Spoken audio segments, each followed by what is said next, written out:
There's someone that already knows the traditional methodology, someone that already watches Uchimata highlights on the internet. This may be sort of the perfect thing.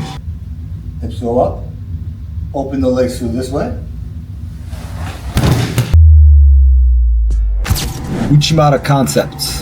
Been thinking a lot about the basics of Uchimata, and of course when you're going against a neutral opponent, the classics. Answer the phone, turn the wrist, that stuff's okay, you know? But there's limits to it. So I want to do sort of an intermediate Judo basics. Okay, so it's basics, but it's intermediate. Fundamentals that are a little bit more nuanced that you may not see. And this is sort of the secondary thing you do. It's like level 2. And I've been kind of contemplating what can fit into this category. There's someone that already knows the traditional methodology, someone that already watches Uchimata highlights on the internet. This may be sort of the perfect thing, the perfect video. So I'm gonna go to the dojo now and then show you today. All right, so Uchimata basic stuff. We've been kind of non-stop talking about this. And then we're gonna look at this position. We saw this kind of a thing may not work, but what this kind of prevents here, right?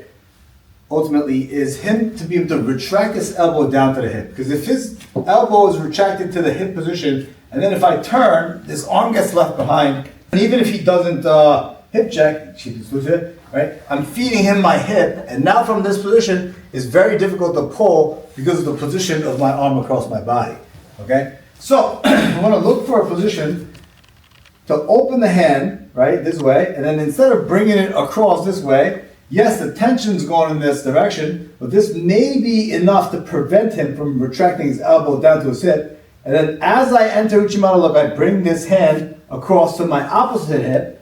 So now when I go Uchimata, this elbow is tucked across my body. So now from here, when I elevate the leg here, if for him to retract his arm is very difficult, and my elbow's already caught, okay? So that's kind of the idea for the Uchimata here. Right? So that's sort of like my new fundamental. It's like, yes, we're trying to go here, and this is a good learning tool to go here, but it's very difficult. So now with resistance, right, we want to open this way and then tuck this elbow to our opposite hip, right? Because you see all the time in videos, everyone's bringing this hip to the opposite hip. Okay, so that's the first thing. That's the first new detail. That's Sensei. And the nice thing I like to do is if we're doing right versus right, if I adjust and if I'm able to cut this hand here, right, you try to pull this hand away. I keep it loose, and then as you try to grab the lapel, that's when I'll go across, tuck, and then enter Uchimata this way. Okay? So that's the sleeve hand. Lapel hand, traditionally, has been taught high, elbow in the armpit, which is great if Sensei is in this position, right?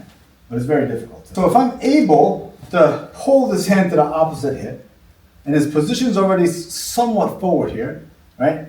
For me to bring this elbow underneath and then drive him up and over this way is unnecessary. Because as long as I have this forward tension here, for him to drive his hips back when he's already kazushi'd forward is going to be very, very tricky. So from this position, I'm going to rotate my elbow up this way. So now there's downward force on the head. So now when I enter the Uchimata with my hand across the hip and the hand high on this collar with the elbow flared, for him to posture his head up is going to be much more difficult. Okay? And then so that's sort of the second piece of the hand position. This sleeve is going to go up and then tuck to the opposite hip. This hand's going to pull and then the elbow is going to invert. Okay?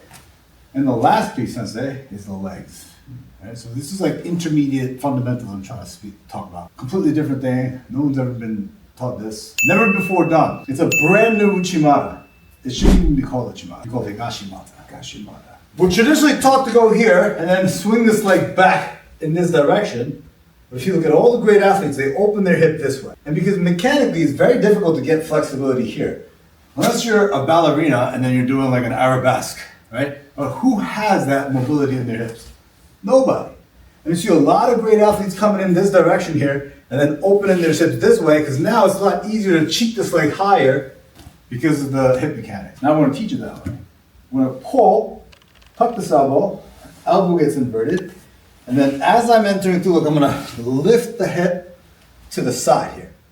To the side, and then as you're going over, I'm going to drop the hips and then throw. Are you ready to do that? I'm never ready. But as ready as I'm gonna be. I'm prepared. I'm prepared. I'm prepared. So from this position, I'm gonna go here.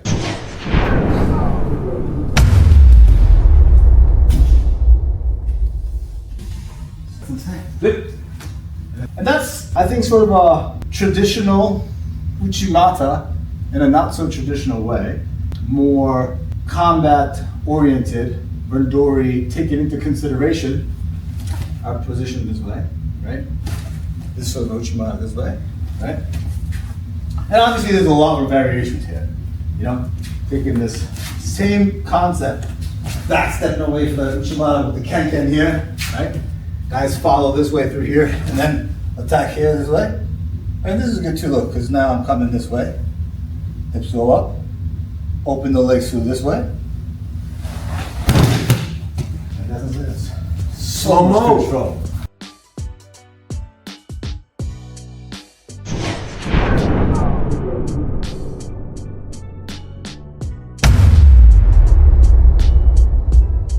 So this is sort of the Randori Uchimata fundamentals that I was kind of thinking about.